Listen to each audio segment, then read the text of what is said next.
So, Thousand Mermaids. They're our first guest actually for today. Amazing group. I heard from them about them a long time ago, and I'm honored to have them on the show to hear about what they're doing now. I'd like to welcome Stacy and Shelby onto Planting Seeds. Hey, Charlie. Hi. Thanks for having us. Hey, what's up, guys? How are you? Good. How are you? Good. Good. So I heard about you guys about, I would say about 3 years ago. While I was in the yachting industry, and I came across a gentleman who runs the program called Art Fort Lauderdale, and he told me about you guys, and I started investigating you guys. I was like, wow, this is amazing. This is so amazing. Like everything about it, from the ecotourism perspective of it, of creating the dive sites. So I want you guys to really go in, explain to, and by the way, anytime you want to cue in your videos, because you have some phenomenal videos, just tell Steve, hey, cue in the video now. This segment is yours. But tell us about how Thousand Mermaids started and what was the inspiration behind it. Yeah, definitely. So we'll start with a little of the history of 1,000 Mermaids first. And we wanted to start by, of course, this started out as an art initiative. Our founding artist actually hand-casted people as almost Romanesque sculptures. And he had a client that came to him who wanted his wife sculpted as a mermaid to put at the end of his dock, by his yacht, on his at his mansion in Miami Beach, and it took quite a while to build this lifelike mermaid sculpture of his wife. And they came back to him after a few months of hard work and came to him and he said, well, I got some bad news. I lost my house, lost my yacht, lost my wife, and going to prison. Oh, whoa. Like, whoa, guess it's kind of a Miami scammer guy. But they're like, okay, well, what do you want us to do with this big sculpture, this mermaid? And he's like, just throw it in the ocean. Just throw it in the ocean. Like, you know what? That's a good idea.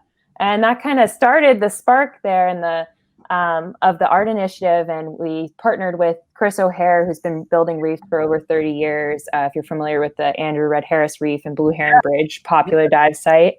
Yeah, and he's got years of expertise. So partnered with him to really refine and build strong, stable reefs and take a process improvement approach, and turned into an art initiative to put out 1,000 mermaid sculptures all throughout Florida, bring and spread awareness about marine conservation, and also implemented using social media influencers to spread the word and connect to people that typically aren't, into the water activities and thinking about the ocean on a daily basis, and really using that art component and a unique dive location to attract more people to being more aware of marine conservation. And fast forward to where we are today, we've really gone beyond and expanded into all kinds of educational and research programs.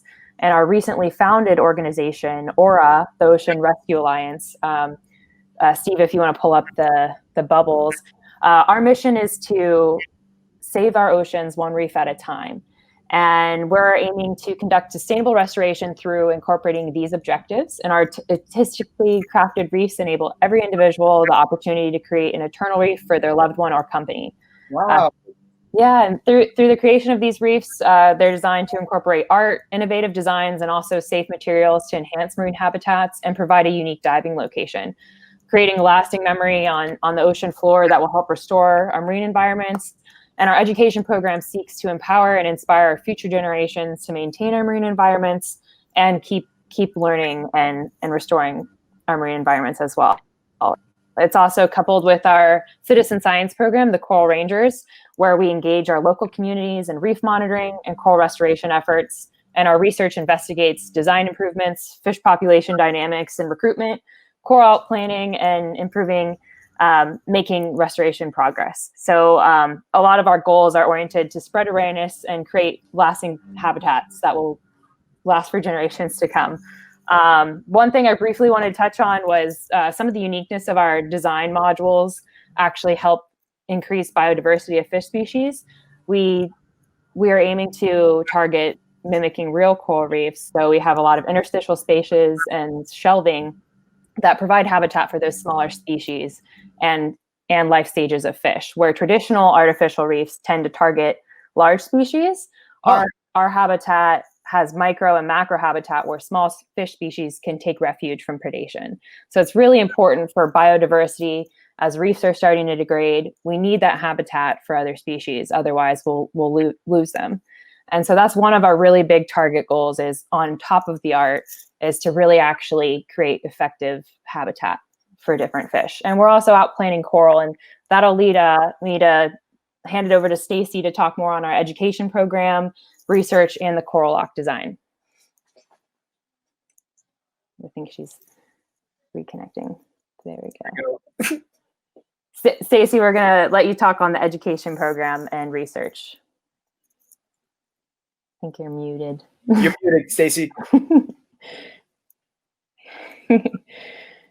Oh, she is muted. Uh-oh, we don't have no from Stacy. Yeah, there we go. Here we go. Is that better? Okay. Yes. Yeah, I started a group of students we call them Coral Rangers, and they're middle schoolers and high schoolers. Yeah. And that was last year. Last summer, we had 8 of them that were open water certified in scuba diving. And this year, if we can get it back out in the water, we're hoping to be able to get them out on the reef. So the major point of our education program is to include everyone. And then specifically with the students, I feel that hands-on education is critical, and it allows for everyone to be a citizen scientist and to learn that time after time in science, we try things and they don't always work out, but the importance is to learn from your mistakes and keep moving. So it's a good, fun opportunity to get everyone out and everyone involved. And we also do a lot of local events, festivals to raise awareness. We did Tortuga Fest last year, and cool. So we have a lot of outreach through those initiatives as well, and we're always open to doing fun, interactive. Oh no, we lost Stacy. I guess I can pick up in the meantime. Yeah, we have a lot of different events and dinners and fundraising events that people can get involved with, beach cleanups, and of course the Coral Rangers program is something Stacy's put a lot of effort. Oh, you're back now. We lost you for a little bit. Yeah, I know. You want to join back in about, I think you're lead into the research stuff. Yeah, I don't know if you guys can hear me now or not. We're good. You're good. Okay, perfect. So we deployed our first set of modules last August, and so we've been able to get out there quite a few times now. And I don't know if Steve has showed one of the other clips yet. I don't know if Shelby, if you wanted to let him know which one of those would be best to show now, but a lot of that has some footage of how. Yeah, I like how she's leading into that, because you're showing that footage, because I know the video she's talking about. And yeah, if it's the last video, Steve, if you want to pull it up, she might come back on. I can talk through it in the meantime if her connection comes back. By the way, that's an awesome net on your wall behind you. Thank awesome. you. Very nautical. Got all the nautical themes here. I love it. This was the Coral Rangers video. So this was some of a lot of the kids' involvement that we have, taking people out diving. So we really love getting anyone involved. Doesn't have to be kids. Anyone can sign up and dive with us. Here's this video. Awesome. Here.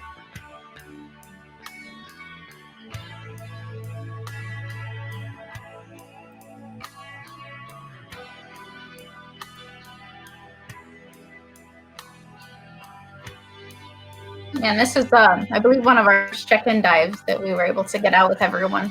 So it was like the first time out in the water. So it's really impactful to be out there practicing those skills for the first time. Mm-hmm. But I think that I have probably about 40 or so students that are interested in the program. Not as many get their scuba certifications, but they all want to be part of that and out there. So there's a lot of opportunities for that. who wouldn't want to be on a boat in the ocean, diving and building a coral system? And we lost Stacy again. Oh, Oh man, it keeps popping off.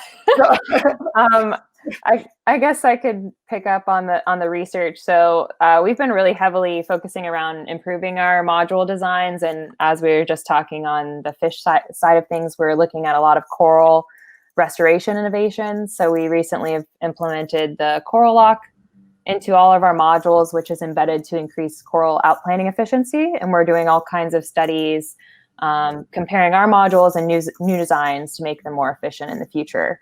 We'll actually have another deployment in a few weeks. So we're looking forward to that. In August, we're going to be implementing for all the divers a lot of, we have a selfie tail underwater, which you can see that on our page. So if you come to our site, come take a selfie at the mermaid tail. But we're also implementing some, nice. Yeah, there you go. Awesome. We're implementing some swim throughs and interactive things for divers to take part in, but you can also really enjoy the beauty of the reef, and we hope to be outplanting coral soon. So we'll definitely need help with that for any divers that are interested in coming out with us. I love this, what you guys are doing. I mean, just the blend of art, education, and impact all together. And not for nothing, I mean, you're creating such an experience. This is a very, very unique experience that's second to none. I mean, where else are you going to dive and see, mermaids in a reef underwater? I think it's absolutely phenomenal what you guys are doing. That's why I was like, I need to get them on this show.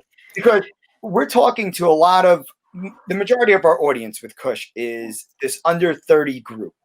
And we want to show them that there's so many of us out there doing tangible, sustainable solutions, not fluff, not snake oil, but actual tangible solutions. And I want to introduce this whole audience to it. So maybe we might inspire some people that are listening in right now to say, you know what, I want to be a part of this 1,000 Mermaids. And that's the whole point of really conveying this message of let's come together as a collective and start building solutions together. So tell us, how has COVID impacted you guys, or has it impacted you guys? Because you are technically, relatively secluded when you do the dives, but I know in the labs and such, where you're growing the corals, has there been any, obstacles? Yeah, I think there's obstacles with everybody. Luckily, just kind of as you said, we're mostly secluded, and so a lot of our monitoring dives follow a lot of the common procedures now that we're having less people out on the boats anyway. But we've been actually busy as ever. We've been hoping to get some international reefs started in some other projects that we have going on, and really building out our programs and planning our events. So, although it's been a little bit of a hindrance for everyone, and everyone, not getting out as much, we're looking forward to what the future holds. And it's given us the ability to kind of sit back and build up and ready for when everything opens again and more people to get involved. So we're looking forward to collaborating with a lot of different groups. We're hoping to work with Corps and CRF and a lot of other institutions. So we are all about collaboration. And just as you were speaking to, it's extremely important today in today's world to get things done. It really is. I mean, it's the human connection. Yes. Utilize the digital technology to optimize communications, but it's that human connection that's going to just drive everything. So where I know your sites would be ideal to be, ideal water dive sites. So where are some of your next potential locations that you guys are looking at expanding upon? Yeah, so we've got a few international interests in Barbuda and potentially in Mexico, and Cozumel and Tulum. We're looking at some other areas as well. We're further going to be building out in Florida and hopefully the Keys soon. We're trying to target the Keys because we'd like to start with coral restoration as soon as we can. And right now in Florida, that's one of the main places that it's permitted for coral outplanting at the moment. But we really have endless opportunities. Our whole mission is, saving the oceans one reef at a time. So we're planning to put reefs anywhere that we can and help in any way we can. And just as you were speaking to with the human connection, going back, I think one of the most beautiful things about the project is the art component and the memorial reefs component as well. And it really gives us the potential opportunity to change public perception and people's relationship with the ocean, and making it a lot more personal. If you think about it, if you have a loved one that has a reef, maybe you'd think about on a daily basis, use less water, recycle, or use less plastic. And especially, we're really fortunate in Florida to be surrounded by beauty in the water. But in a landlocked state, it might be a little harder for people on a daily basis to be aware of how their actions actually impact the ocean and life underwater. Yeah. So tying in that memorial aspect enables us to really make it a little bit more personal. And then it still has that beauty in a sense of, if you can buy a family reef, and versus like a cemetery on a land reef, now you're getting to have a whole different type of experience when you visit your loved one instead of you are. Yeah, you are. Instead of going to a traditional cemetery and seeing a tombstone, it's a little bit grim and depressing. And now you're able to go dive and experience just all the life that's surrounded on the reef. And I think that's one of the most beautiful things, is changing that relationship too. Your loved ones contributing to saving the marine environment, and it makes it a lot more connecting with people and getting people to care a little bit more about the ocean. We're also looking at partnering with hotels, and one of the potential hotels we might be working with in Fort Lauderdale is the Hard Rock, and we might do a guitar-shaped reef with each position being a different musician. Wow. And so that's the really neat thing about as we're expanding, we're doing all types of art, not just the mermaids. We're still going to put out 1,000 mermaids, but we're going all far and beyond. And hopefully in Mexico, we're trying to tie in the Mayan culture and doing more culturally driven art perspectives. So we'll hopefully create unique diving locations, but also have a really impact on the local community and tying in cultural and personal and restoration ties. So I love it. I love how you're expanding this out, and it's so funny too, because when you were saying like get that family reef, you are going to get that experience. I'm thinking in my mind like, wow, that's a unique experience. Like that is intimate, but it's beautiful. Mm-hmm. Now, so let's go back to any new listener who really doesn't know anything about reef systems or what the impact of reef systems can do and why. And my one question to you guys too, and we go into this a little bit, is do your reef systems increase the population of the mollusks? Like, do the mollusks adhere to them? The oysters and clams and mussels. And the other is, give some of these listeners why is it so important that we preserve a reef system? Because it's crucial, especially along our coastal shores. Definitely. So I'm sure you might have heard reefs are the lungs of the ocean. They're extremely biodiverse and help with all kinds of production on land. They sustain our fisheries. Most people's livelihoods depend on it, and also protect our shorelines from erosion. So there's a multitude of benefits that the reefs can provide. And as far as location dependent is how you're going to judge what kind of species will live there. So as you were talking about oysters, there's different intertidal areas that oysters can grow on. On our site specifically, I think Steve might have a photo. Do you have a picture of that mermaid with all the growth on her? If he can throw that up. We target, essentially, it's a lot of sport fish species and all different types of fish that live throughout Florida, a lot of tropical fish. So it just really depends on the zone. Our current site that's down off of Riviera Beach is about 45 to 50 feet of water. It's a good dive site. That's actually a memorial reef we're going to be putting down on our next deployment. This was Kevin McMathie. He was a firefighter and unfortunately passed away. And it was just amazing. So many people came together to support building a reef for him, and his fiance is expecting a baby girl, and hopefully one day she'll get to come and dive the reef to see his memorial. That would be an honor to go see. Yeah. That's amazing. That's a real memorial. That's beautiful. So deployment. I didn't mean to interrupt, but I'm just curious. Sorry. Yeah, no, I was just rolling with the pictures, but in reference to the reefs are extremely important. So the most important thing is we're helping really establish habitat and alternative, as well as provide an opportunity to outplant coral. So as our reefs degrade, it's extremely important to create that habitat, and it also helps with coastal protection.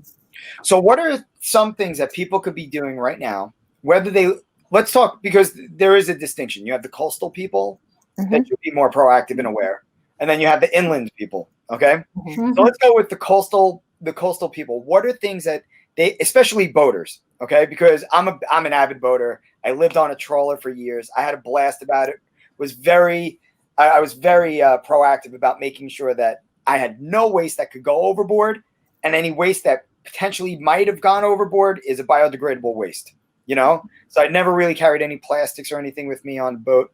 But what are some things that people could be doing right now that you can, like, here's a chance to say anything, like tell people what to do and what not to do, and be stern about it too. Like really baseball bat them in the face if you want, you know? Yeah, no baseball bats, but here we have a lot of issue, of course, with anchor damage. It's something that's a big problem we have because if people aren't underwater, they don't know what's down there. So unfortunately, we could go out and outplant a whole bunch of coral, and then someone comes through with an anchor and just knocks it all back over. So there's things like that we have issues with, of course, here locally. And then just, I think, monitoring the nutrients that you put in your lawns. Even a lot of people don't understand that all the waters lead to the ocean. So when you are watering or over fertilizing the grass in your yard or at a golf course or anywhere else, that eventually is going to get into our waterways, and then that feeds our ocean. So all the beachgoers that hate the amount of like brown algae and the seaweeds that are out there, it's because there's a lot of nutrients in the water. So just by you limiting your nutrients in your lawn, you can help with that as well. And, sunscreens, of course, are another thing that's a big topic right now, trying to make sure it's a reef safe sunscreen if you're going in the ocean. Dive into that a little bit more. Stay on the sunscreen for a minute. Stay on the sunscreen? Okay. So I've been thinking about this recently, and I think a lot of people don't realize the impact of sunscreen. So going to tell this audience what it does. Yeah, so there is some research that's saying that the different chemicals that are in sunscreens actually impact the larvae in the coral and fish also, so they aren't able to form properly. So it's not just that it's affecting the current adult population, it's actually infecting future populations of all of our marine life. So it's definitely something to watch out for. So, just make sure it says reef safe on it. And there's a lot of nanoparticles that are a problem. So, but if you could go with a good reef safe sunscreen, then it's a big thing. You don't realize how many times you slather that on every time you go to the beach. So good for us, but not so great for the ocean. No, I'm not a sunscreen person. I don't burn. I should be. I don't know what the sun is doing to me, if it's helping or not. Probably not so great for you. So wear sunscreen, just the right kind. That's yeah. So, and just sticking to the reduce, reuse, recycle is definitely key with everything. Yep. Yes. So what is it when you guys dive? What makes you pick a site particularly? Are you picking a damaged site or a site that has nothing there? Our sites right now are based off of permitted zones, and the county chose that for us. So it's an area where they were already putting out artificial reefs, and they want to broaden that range, or they want to bring in in our case, art pieces as opposed to just rubble and pilings and things that demo objects that are just kind of deposited there. So that's how our counties work. And we always at this point on our reef right now, we have a lot of artificial reefs around us, but in other locations, we'll just put them on sandy bottom. And there's about a 250-foot leeway between where we can put things down and where the natural reef is. So those are all county and state permitted guidelines that we abide by. And each county can be different, and as she was saying, so we're going off of what the county recommends and what they're asking for. But we can also we're potentially looking at in Port St. Lucie, doing a snorkel reef. So that'll be kind of nice because if you're not a diver, you can just come right off the shore and snorkel it, just similar to the Blue Heron Bridge. So we're hoping to move forward with that, but it is dependent on the county, and that's what we're waiting for. And how long does it take before you guys start seeing ample life hit that reef? Yeah. So right now we have we've been out 9 months now, and I'm sure we have a video that we'll show in a second that's regarding all of that. But within a month, we start to see things growing on the modules. It's mostly algae and then eventually barnacles and so on. But I think that in the Riviera Beach case, we were down a month after, and there were already a lot of fish out. We had a huge snook aggregation that was out there, and then we have a turtle and a stingray that's in one of the videos also that's kind of there pretty frequently. So this is the RBM reef. This reef has been out there about 10 to 12 years, but this is our reef about a month after, and that's the southern stingray who's been there almost every time we've been out so far. Wow. So I mean, it's pretty quick. I mean, they find exactly what it is that they want, and that's the mermaid tail we were talking about. And if you looked at that, the one picture he showed earlier, that was a day after the deployment, I believe. But we got significant growth pretty quickly. And one of the images, Steve, if you have it, of just the mermaid with the growth on it. Do you have that? Let's see if you can pull it up. You're keeping Steve on his toes tonight. I know. We sent them, I don't know how many pictures and videos, or like, could you do that? Might be another one. We can keep good. That's another one. Mm-hmm. That's the selfie tail. If not, it's okay. You can see it on our social media or the website. We have a mermaid of just kind of, she almost has a encrusting sponge bra. Yeah. And it's really unique. Funny. Yeah.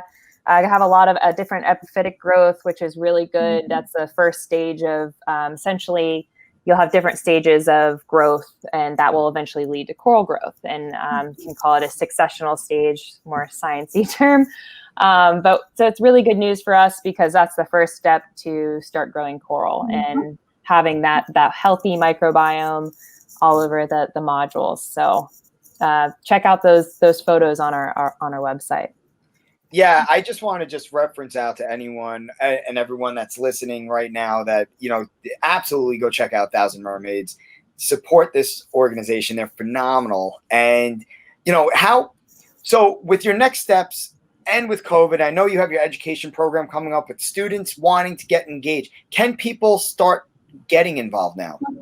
Yeah. So the great thing is that a lot of what we need to teach people is available online, and here in Florida, they did a great job of putting some of these resources available. So, as soon as I find a good platform, I send it out to any of the students that are interested, and then they can start to review those things at home. And then once we're able to get out in the water and it's a little easier for everyone to get together, then we'll be able to start practicing those skills in the water.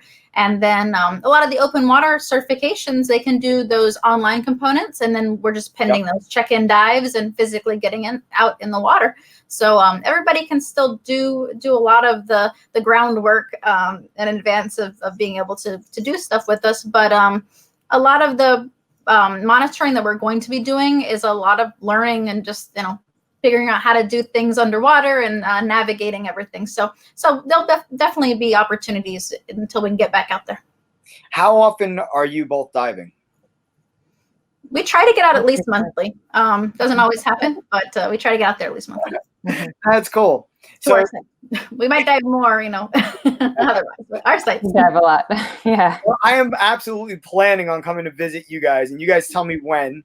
I'm a snorkeler, so you can throw me in the shallow end. I'll be with the kiddos, and visibility is great. I heard it's like 50 feet right now, so if you're snorkeling on top, you can see our modules in the bottom right now. But I can't guarantee as the months progress what'll happen with visibility. But we'll get you out there. Maybe you'll get scuba certified too. I will. I plan to. That is all. Now, so how many sites? How many individual mermaids do you guys have now?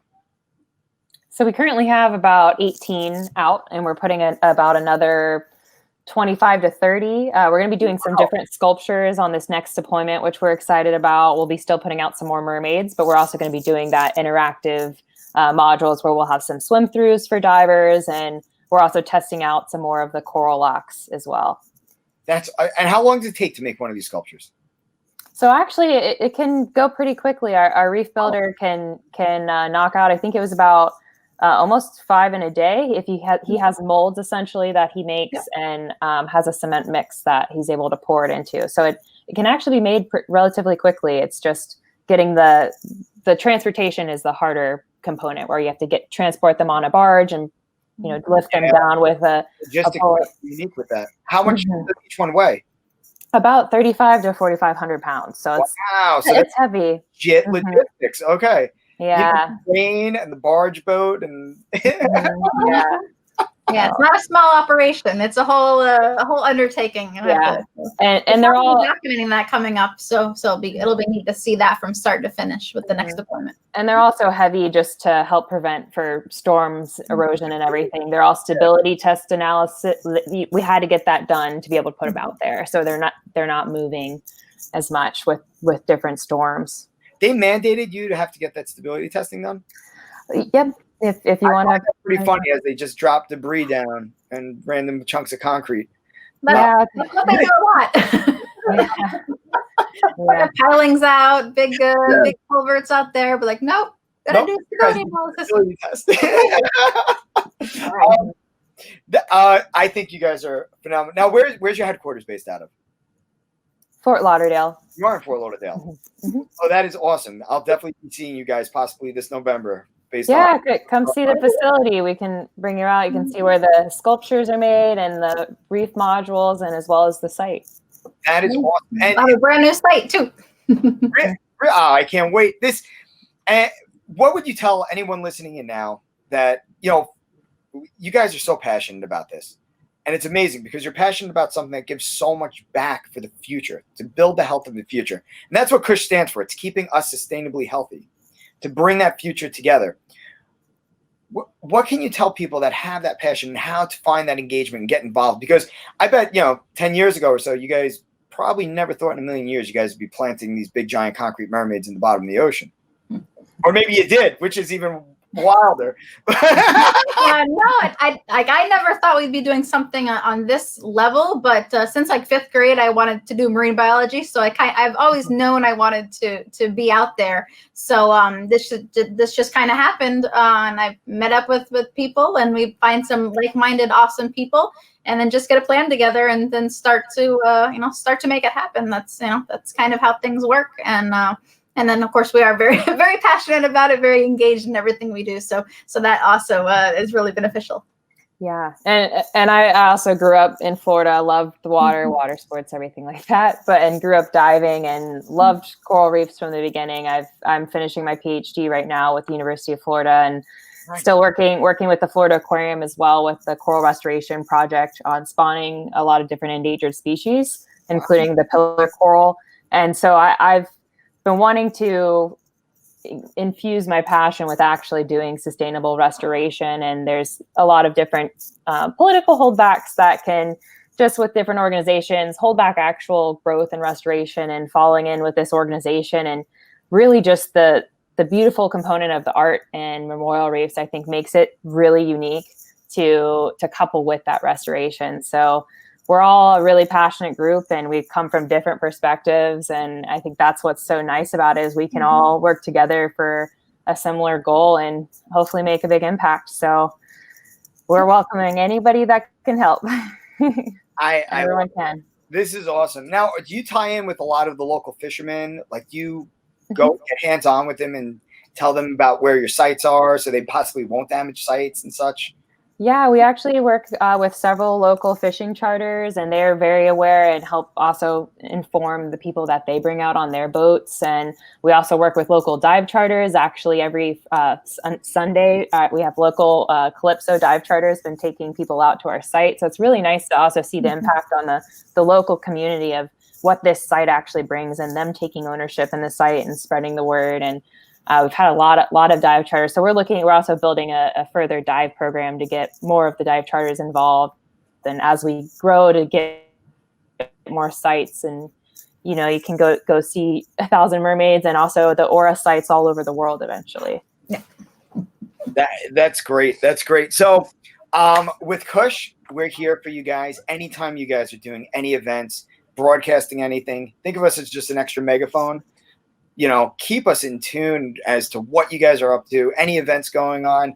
I would love to further figure out a way that we can really work together and just bring this message of the restoration of the reefs. I'm so for it. It's, being on the water in Long Island, New York, and especially having a lot of the sewage runoff right off the coast, and it's just brown waters, and just it would be amazing to see and show the impact of what you guys are doing into other municipalities that are tying in together.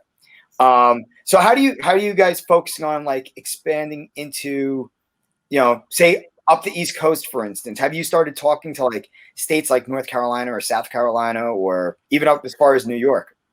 We would like to definitely expand, and just as you were saying, everywhere needs reefs. It helps provide coastal protection wherever it's at, and also provide habitat for fish. You have fish there too in New York, and it's different species, but it also creates a nice dive environment that can benefit the local community. So there's a lot of really good incentives also just from an economic standpoint for these different counties to implement these reefs. But it's also going to have a really big biological impact. So we're working on trying to expand it as much as we can, and hopefully we can get some outreach and other states involved, and we'll see where the future takes us. Yeah, we're open to to any kind of collaborations with any entity that wants to build anything really. That's the great thing with our project. You'll see all the different renditions of modules, and we're always looking to develop a new one. We're doing a lower profile module for this deployment to help with a little more ability for those snorkel trails in the coastal areas. But Okay. yeah, we're open to build anything, and it's always fun to build something new that we haven't built yet. So we're open to it. Yeah. I would like a statue of a guy holding a pair of nunchucks. I love my nunchucks. I'm gonna help you guys. We're gonna work on that. We're gonna do it. Everyone listening in, I want help to build a statue of nunchucks. Okay. We got you. Yeah, that's the nice thing. We have for any creative capacity that you think of, we can do it. From plaques to individual sculptures to a whole linked reef, and that's the nice thing is anybody that wants to work, we can do whatever you can dream of. Hopefully. I didn't even know you guys did the family memorial. I think that is so beautiful because you're putting something everlasting that's creating life from that memory. And it gives you this experiential reason, like you said, it is gloom when a little bit of gloom. Like, when I go to the cemetery, my father passed away, and I go, and it's just, I'm looking at a stone, and he was a big fisherman. I think it'd be great if I could just jump in the water and just see a memorial to my kids and say, look, your father, your grandfather fished in this area, because there's a big reef off Long Island called the Atlantic Reef. I mean, they put subway trains down there and the whole nine, but it's you definitely met the right and another team to help create a massive voice for you guys. Everything that you guys are about, myself and I could talk for my team. We're in full support of. That's why we wanted you guys here to speak to our audience, to tell them what you guys are up to, and let's start getting them to start engaging with you guys. And I always tell everybody, alone, our voice is but a soft whisper amongst the crowds. But together as one, our voice will echo.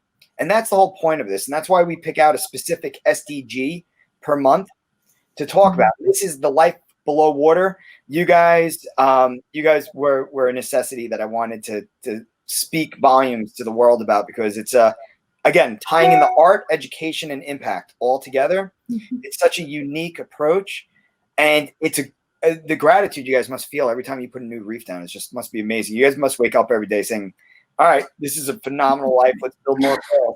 Yeah. Do something else. Yeah. It's really great to share it with people. And I think it's so nice, like, as you were saying, just to take ownership in the reef and hopefully get more people to take ownership in the ocean. So that's and people need to care about the ocean, even though most of us, I mean, actually the majority of the population does live somewhat relatively on the coastal land. We really do need to care about it, though. Even if we never visit the beach or never go in the ocean, doesn't mean that we should just neglect our understanding of impact to it. So, all right, you guys have about 3 minutes. I could still show the project overview video. Yeah. You know that over Yeah. video, and I want you guys to lead off and think about this while the video is going. Lead off our audience with a high note. Give them a call to action. Give them something that they should be focusing on and doing, and how they could support you. All right, Definitely. Steve, hit the video, and then they'll jump in with that impact statement, buddy. Thanks.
Mhm.